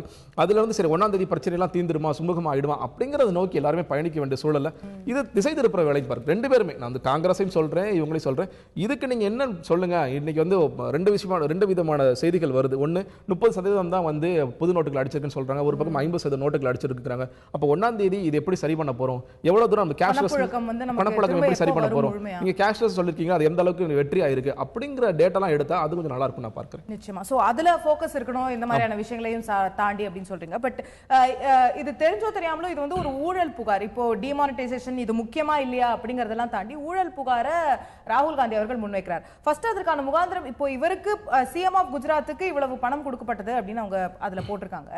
அது மட்டுமே ஊழலுக்கான முகாந்திரமா? இது வந்து எதற்காக நீங்க சொன்னது போல அது ஒருவேளை நன்கொடையாக இருந்திருக்கலாம், இல்ல கட்சி ரீதியா இருக்கலாம். ஃபர்ஸ்ட் சிஎம் ஆஃப் குஜராத்ங்கிறது இவர்தானா? அதுல சிஎம்னா ஏதோ கெமிக்கல் வேற ஏதோ அந்த மாதிரி எக்ஸ்பான்ஷன் இருக்கலாம் அப்படி கூட எல்லாம் சொல்றாங்க. சோ இது எல்லாமே வந்து ஒரு ஆய்வுக்கு உட்படுத்த வேண்டிய விஷயங்களா தான் இருக்கிறது. இது எதுவுமே பார்த்த உடனே இவர்தான் பணம் வாங்கிட்டாரு, இல்ல இது வந்து ஊழல் நடந்துருச்சு அப்படின்ற சொல்ற மாதிரியான விஷயங்கள் இல்ல. பட் ஒரு அட்லீஸ்ட் இதற்கான ஒரு விசாரணை, நீங்க சொன்னது போல அது அப்படி இல்ல அப்படின்னா, நம்ம முதல் கேஸ்ல ராமமோகன் ராவ் அவர்கள் கேஸ்ல பார்த்தோம், அப்படி இல்ல அப்படின்னா அதை சொல்றதுக்கான ஒரு வாய்ப்பாவது அந்த விசாரணை இருக்குமா? அந்த ஒரு விசாரணைங்கிறது இதுல ஒரு அட்லீஸ்ட் ஒரு மினிமமா அதை ஆர்டர் பண்ணணும்னு நினைக்கிறீங்களா? பண்ணணும் தான் நினைக்கிறேன். ஏன்னா இவர் வந்து மோடி அவர்கள் வந்து நான் தூய்மையானவன் அப்படிங்கிற ப்ரூவ் பண்றதுக்காக பண்ண நினைக்கிறேன். ஏன்னா இது காங்கிரஸ் சைடு, அதாவது பிஜேபி கவர்மெண்ட் பண்ணிருக்காங்களா, அவங்களும் பண்ணிருக்காங்க. இப்போ வந்து ஹரியானா விபிஎஸ் இருந்தார், வீரபத்ர சிங், அவரோட டைரியில விபிஎஸ் அப்படின்னு எழுதி நாங்க பல டேட்டா அத்வானி கேஸ்ல எல்கேஏ அப்படின்னு போட்டாங்க. விபிஎஸ் அவர் போட்டிருந்ததுனால அவர் வந்து இன்கம் டாக்ஸ் ரைடு போனாங்க, அதெல்லாம் நடந்துச்சு. அப்போ இந்த மாதிரியான சூசக வார்த்தைகளை வச்சுக்கிட்டு நம்ம இவர்களுடைய தரப்புல இருந்து இதை ப்ரூவ் பண்றது நல்லதுன்னு நினைக்கிறேன். மோடி அவர்களே இல்ல ஒண்ணு அதை வெளிப்படையா பிரஸ்ல கொடுக்கலாம், இல்ல வந்து நான் ஒரு சின்ன விசாரணை கமிட்டி அமைக்கிறேன், நீங்க விசாரணைக்கு உட்படுத்துங்க, நான் ஒன்னும் குற்றமற்றம் நான் நிரூபிக்கிறேன் அப்படிங்கிற சொல்றது. ஒரு நாட்டினுடைய பிரதமர் என்ற பார்வையில பார்க்கும்போது இன்னைக்கு ராகுல் காந்தி அவர்கள் ஒரு முக்கியஸ்தர் ஒரு குற்றச்சாட்டு வைக்கிறாரு, பிரசாந்த் பூஷன் அவர்கள் வைக்கிறாரு. அப்படி பார்த்தா அனுதினமும் ஒரு குற்றச்சாட்டுகள் வைத்துக்கொண்டே இருக்க முடியும். ஒன்னொன்னுக்கும் அவர் விசாரணை கமிஷன் ஆர்டர் பண்ணிட்டே இருந்தாருன்னா அது சரியான விஷயமா இருக்குமா? குற்றச்சாட்டை வைப்பவர்கள், இப்போ பிரசாந்த் பூஷன் அவர்கள் உச்சநீதிமன்றம் போயிருக்காரு, ஒரு முதற்கட்டமா ஒரு அப்சர்வேஷன் அதுல வந்திருக்கு, இது செல்லாதுன்னு. அதே போல குற்றச்சாட்டை வைப்பவர்கள் தங்களுக்கு கையில இருக்கக்கூடிய தகுந்த ஆதாரங்களோட நீதிமன்றம் செல்லலாம் இல்லையா? அதுதானே சரியான நடைமுறையா இருக்கும். இல்ல மோடி அவர்கள் இதற்கு விசாரணை இல்லங்க. அதாவது நான் என்ன சொல்றேன்னா, மோடி அவர்கள் ஏன் நான் சொல்றேன்னா அவருடைய தார்மீகம் தான் நான் சொல்றேன். இது வந்து சட்ட ரீதியா நாங்க பார்க்கல, தார்மீகமா இனிமேல் ஒரு குற்றச்சாட்டு வச்சிருக்காங்க, இந்த ஊழல் குற்றச்சாட்டு நான் செய்யல, இது வந்து எனக்கும் இதற்கும் தொடர்பு இல்லை அப்படிங்கறத ப்ரூவ் பண்ண தார்மீக ரீதியா அவருக்கு சரியா இருக்கும்னு நினைக்கிறேன். ஒரு பக்கம் வந்து நாங்க ஊழலுக்கு எதிர்த்து போராடுறோம், இன்னைக்கு இந்த கள்ளப்பணத்தை ஒழிக்கிறதோ இல்ல கருப்பணத்தை ஒழிக்கிறதோ ஊழலுக்கு எதிரான ஒரு முன்னோக்கி நாங்க போயிட்டு இருக்கும் போது இந்த மாதிரியான ஒரு நீங்க ஒரு விசாரணை வச்சு அவர் வந்து குற்றமற்ற நிரூபிக்கப்பட்டா இதை காங்கிரஸுக்கு தான் பேரடியா இருக்கும். காங்கிரஸ் வந்து இதை வந்து திசை திருப்புறதுக்காக பண்ணிருக்காங்க அப்படிங்கறத மக்கள் நீங்க புரிஞ்சுக்கங்க அப்படிங்கறத அவர் வந்து உண்மையிலே தேர்தல் மேடையில பேசலாம். அது அப்பொழுது இவர் வந்து ஒரு கிண்டல் தொனியில பேசுறதை விட்டுட்டு இல்ல நான் குற்றமற்றவன் அப்படிங்கறத ப்ரூவ் பண்றதுக்கு ஒரு விசாரணை கமிஷன் வச்சா இவர் வந்து நாள்தோறும் அப்பேராக வேண்டிய அவசியம்லாம் இல்லை. இவரோட தரப்பு என்னங்கறத சொல்லிட்டு முடிச்சிடுறது ஈஸியா இருக்கும்னு நினைக்கிறேன். ஒரு தார்மீகமா பார்க்கிறேன். ரைட். சோ அது ஒரு விசாரணை கமிஷன் மூலமா ப்ரூவ் பண்ண வேண்டியதா, இல்ல இது வந்து அரசியல் மேடைகள்ல பேசப்பட வேண்டியதா, சட்ட ரீதியாக அடுத்தது ராகுல் காந்தி அவர்கள் இதை முன்னெடுத்து போவாரா, நீதிமன்றத்திற்கு செல்வாரா, இதெல்லாம் நாம் பார்க்க வேண்டி இருக்கிறது நேர்களே. இன்று கச்சத்தீவில் இருக்கக்கூடிய அந்த அந்தோனியார் ஆலயத்துடைய ஒரு புது ஆலயம் கட்டப்பட்டு அதோடைய திறப்பு விழா மிக பிரம்மாண்டமாக அந்த திருவிழா நடைபெற இருக்கிறது. அதற்காக தமிழகத்திலிருந்து மீனவர்களும் செல்ல இருக்கிறார்கள். மத்திய அரசுடைய தமிழக அரசுடைய கடுமையான முயற்சிக்கு பிறகு 100 பேர் தமிழ்நாட்டிலிருந்து செல்லலாம் அப்படிங்கிறது. ஸோ இன்று அதிகாலையில் அவர்கள் வந்து படகுகளில் கிளம்பி அங்கே சென்று கொண்டிருக்கக்கூடிய காட்சிகளையும் நாம் வந்து பார்க்க முடிந்தது.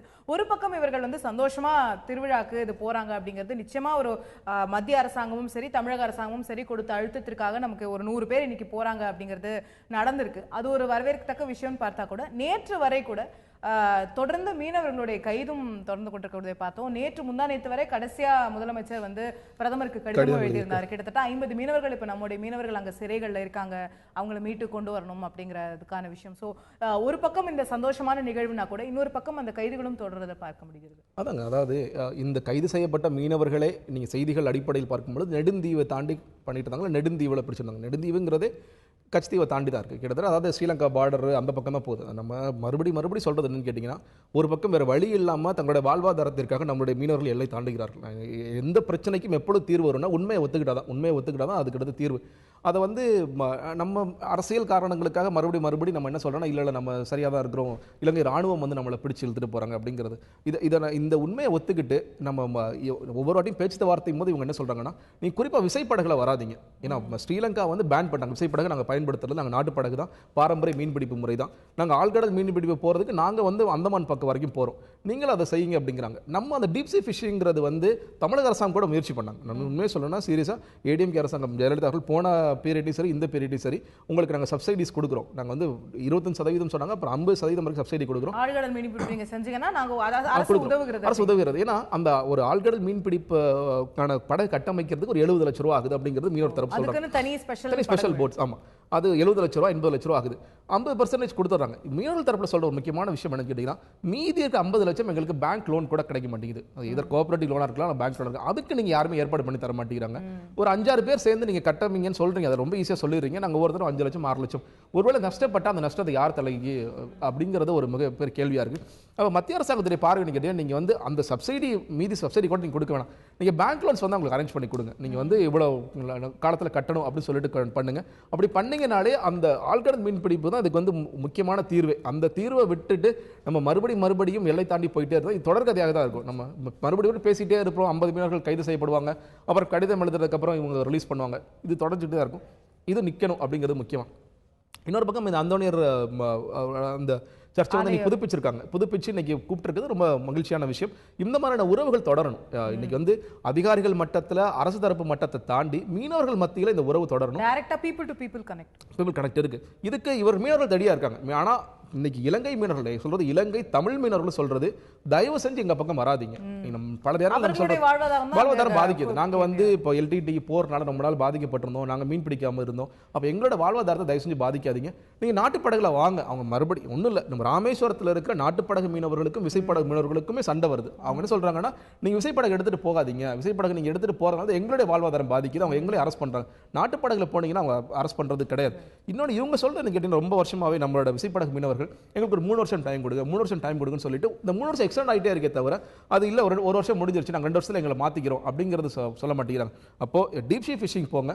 இன்னொன்று பாரம்பரிய மீன்பிடிப்பு முறையான நாட்டுப்படகை நோக்கி நம்ம போக வேண்டிய ஒரு சூழல் இருக்கு. அது போனாலே நிச்சயமாக பிரச்சனை எல்லாம் தீந்துரும். நான் இன்னொரு ஒரு விஷயம் கோரிக்கை என்ன வைக்கிறேன்னா, இது வந்து தமிழக அரசாங்கமாக இருக்கட்டும், அதே மாதிரி இலங்கை அரசாங்கம், மத்திய அரசாங்கம், இவர்கள் எல்லாம் சேர்ந்தே வந்து ஒரு ஒரு அதாவது விசைப்படகு கட்டமைச்சு கொடுக்கலாம். ஆட்கள் மீன் பிடிப்புக்கான இப்போ 70 லட்சம் வருதுன்னா நாங்கள் சப்சிடி 50% கொடுக்குறோம், நாங்கள் ஒரு 25% கொடுக்குறோம். இலங்கை மீனவர்களும் வரட்டும்ங்கிறேன்.